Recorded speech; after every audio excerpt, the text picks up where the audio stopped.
The immortal John Hancock here, and today I'm talking about my pet peeves when buying video games. A lot of people have asked me, what are some tips when buying video games? You know, we got the holidays here, and this is good for any time. I've been around the hobby a long time. I've bought a lot of video games from many different people. I have a lot of friends that sell video games as a hobby, as a livelihood, etc. And so I want these tips, I want these experiences to help you on your journey, and really focusing about my personal pet peeves. So this might not be for everybody, but I want to talk to you about some things that that bug me when I buy video games, and maybe it'll help you. Alright, first and foremost, if you're selling video games, don't tell me to make an offer, because I'm not going to do it. I hate make offers. To me, I avoid them at all costs. And it's just one of these things that I can't stand it. Because typically something has a value, right? You know, when you go to a store, it has a price on it. And, you know, so when you go up to someone and they don't have a price on it, it's either lazy or something else. Lazy or they don't know. It's okay to say you don't know and then go from there. Second thing, have clear communication about what you're selling. Okay, either it's by text. If you're buying online, you know, when I'm buying online, I want clear communication. What is the condition of something? Has it been tested? If you're not able to clearly communicate back those things, pictures. Can I see pictures, please? You know, what's the condition?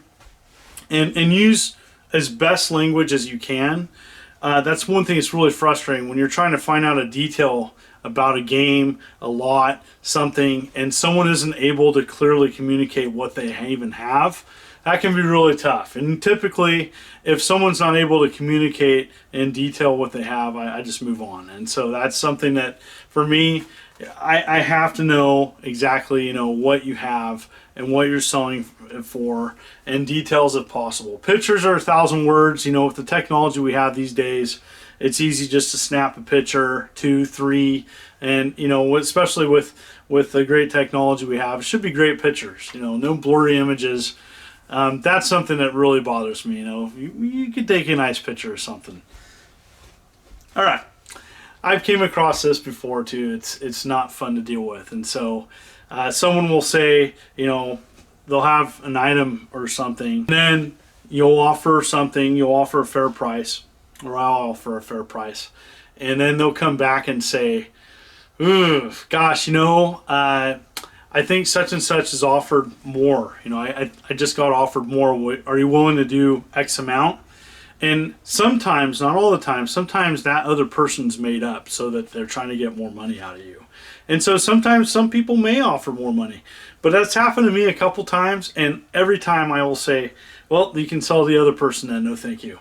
And then so they'll come back to me, "Oh, no, that looks like that person dropped out. Are you still interested?" Nope. I typically will walk away from the deal and just say, like, "No, I'm not interested. Thank you very much." And that has happened more than once in my journey, and it's not fun to deal with. You know, if you agree to someone's price and then you get offered more money somewhere else, you probably should stick with that original deal. All right, I've talked about this before.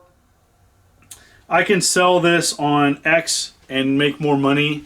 I've heard that countless times over the years. So I can sell it on eBay and make more. Well, go ahead. And go ahead and sell it. You know, if you want to make more, then don't sell it to me. I want you to make more money. Go ahead. And so it's one of those things. Like I think sometimes people throw that out when they're selling something. It's like, yeah, but my response typically is, but I'm right here in person. I have cash right here. It'll be a quicker transaction with me, and yeah, you might make more money, but it's more of a hassle. And so I've heard that a couple times from countless people. It's not fun to deal with. I don't like dealing with it, and personally, if I hear that, it's kind of a turn off. So again, you know, I want these to be helpful. If you're selling video games, you know, take it from someone who's bought, you know, I've bought a lot of games in my collection, and typically I go back to people and friends that are reputable sellers that know the rules.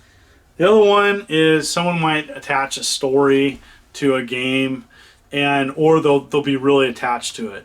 You know, they'll hem and haw about not wanting to sell it. Gosh, I don't know. This was, you know, my grandfather's game or my father's game, or I don't know. I really like this game a lot. Gosh, that's just tough. This is tough to sell. I don't know if I can do it. That typically to me means that, you know, they're wanting someone to offer more money, and the nostalgic connection to that game or that console is not going to make it worth more. Maybe make it worth more to you, but it doesn't help the value out at all. And typically, that to me is not. It makes me not want to really. If someone's kind of hot and cold about selling an item, I'll just move on. I've had that happen before, where there's a good deal on something and someone was iffy about selling it, and I said, well, if you're iffy about it, I'll buy it from somewhere else. Bought from somewhere else. Then they wanted to sell it to me. I say, no, it sounds to me like you were unsure about selling it.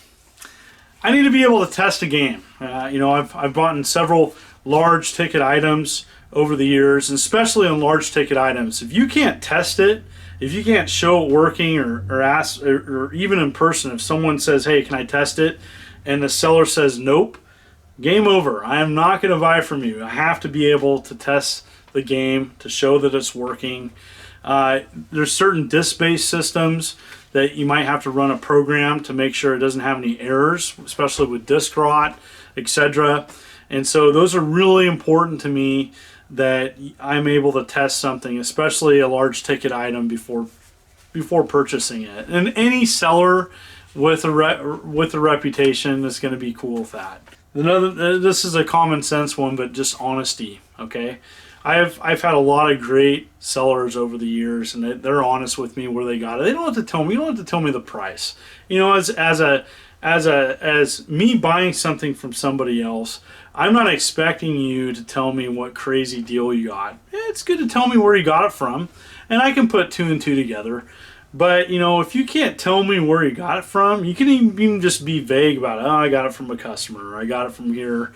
But I typically like to know where my games came from, and I like the story in the background of that. And if you can't tell me that, it's kind of a problem. Okay, really bugs me. Don't use the word minty. Okay, mint is untouched by human hands. Okay, plain and simple.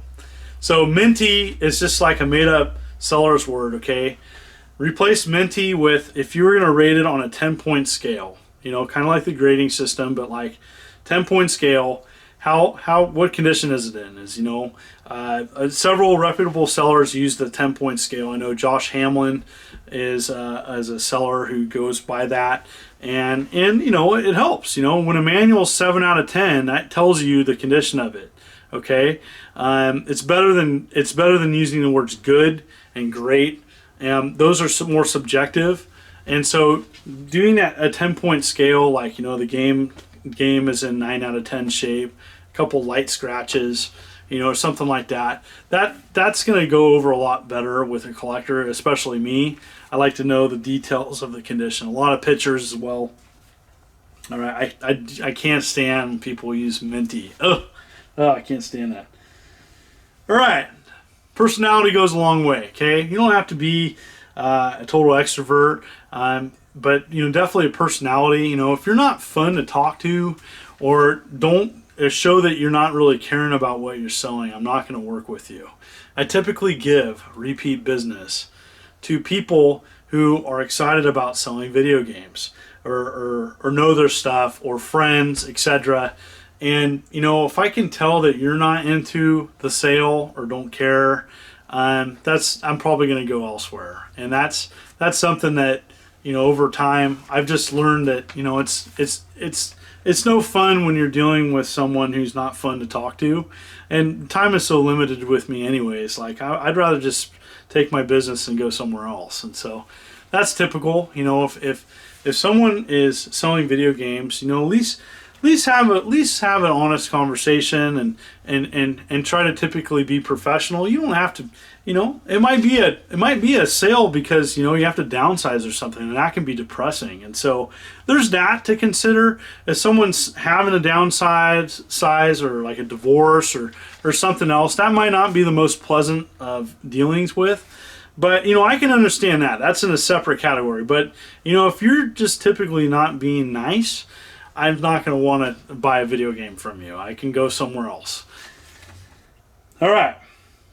And the big one, I've seen this more lately, and it just comes with the territory. There's a lot of older games. There's newer sellers that are acquiring games, and they either are doing poor research or they're just pulling a magic price out of their hat.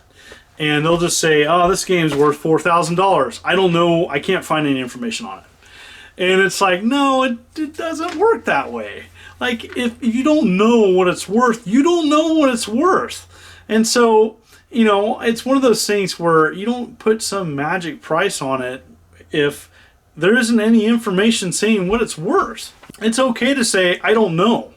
I would take I don't know over make offer, or I'm just going to say it's $4,000 because it's super rare and I don't know where, you know, another one out there. And it's like, by putting a really high price on something, I think you target yourself as not knowing what you're talking about.